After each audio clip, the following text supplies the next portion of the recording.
Like every other morning, my boyfriend got up early on the cold January 15, 1987. However, this time he came back with eyes that looked very excited. Our flight was going to happen.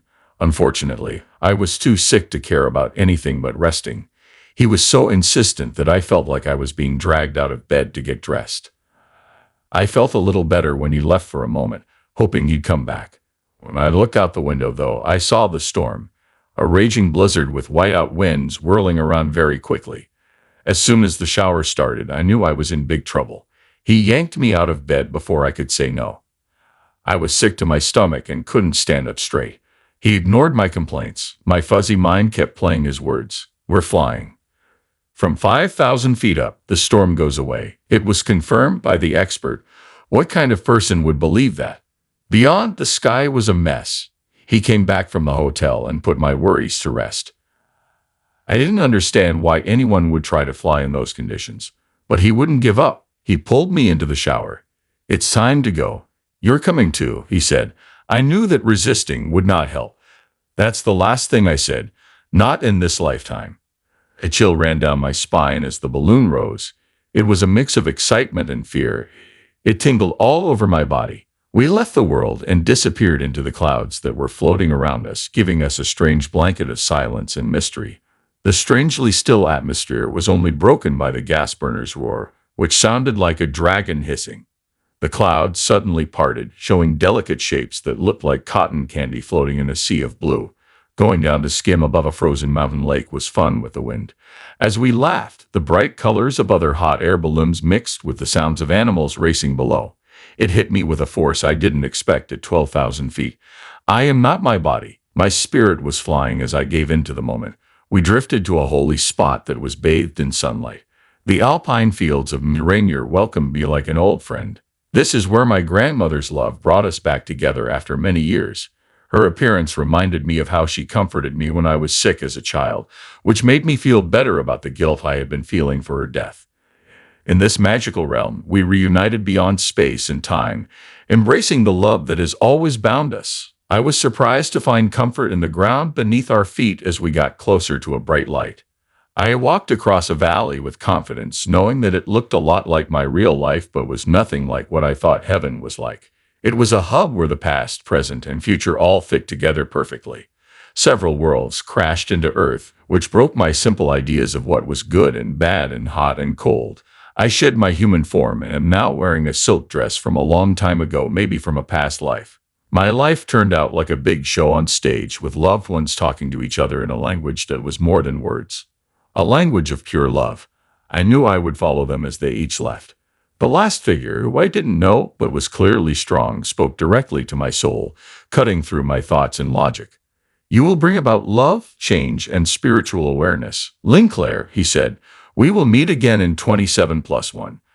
I felt loved and recognized when he spoke those words, but I didn't know what they meant for years.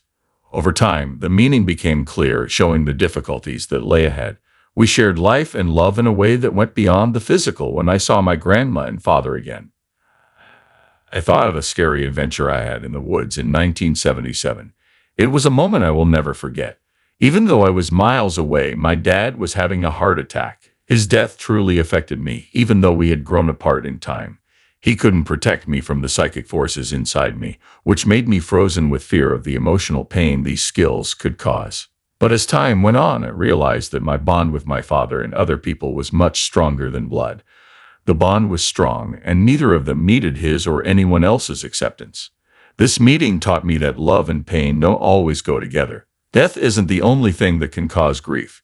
Even though it may feel like love is being suffocated, love is actually always moving. Soul, body, and spirit are all linked by it like an endless river. The same energy rides on light in an infinite space where life and death cohabit. It flows through every breath, in and out, like a wave that rises and falls and fills the spaces between heartbeats that we can't see. The energy swirls on one side, cleansing and absorbing on the other side. It starts over. As the experience grew stronger, my grandmother left me alone. That's when I heard it, the music. The beauty of these tones is so stunning that they make me cry even now. I thought I heard a hymn in the sounds of ascendance. It was a simple psalm that wrapped itself around me and echoed in perfect rhythm. The music was so pure and divine that it took away all stress. Knowing the song like it had always been inside me, waiting to be remembered, the music filled me up. With my eyes closed, I let the sounds fill my whole being, everything that was inside me. When I sang this aria of kindness, love woke me up, and I knew I was on the way to totality. I was leaving for home. Something amazing took place in the perfect silence before the light. I felt like an unknown force grabbed me and rocked me gently. Time seemed to blur, and there was an endless era where everything was still but knew a lot.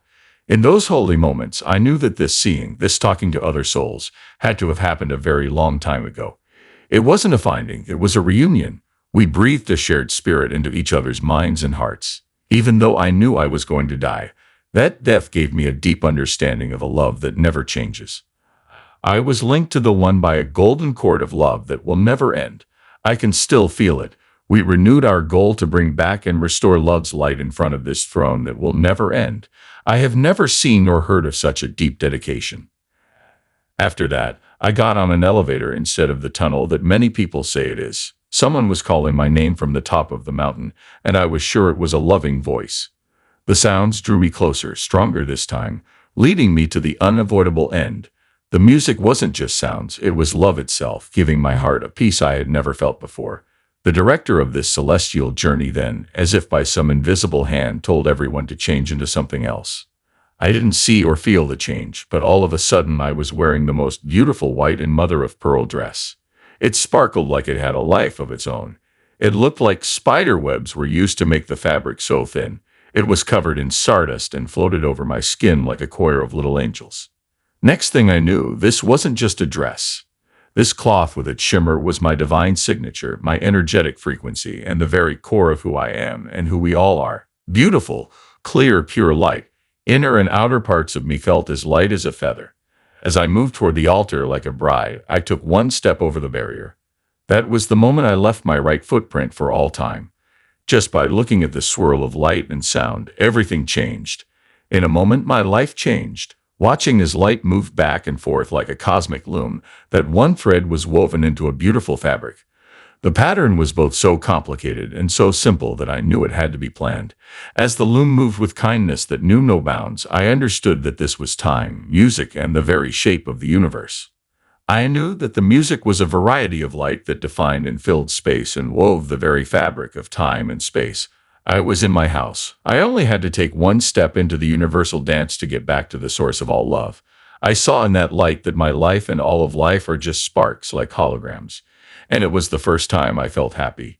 Genuine happiness.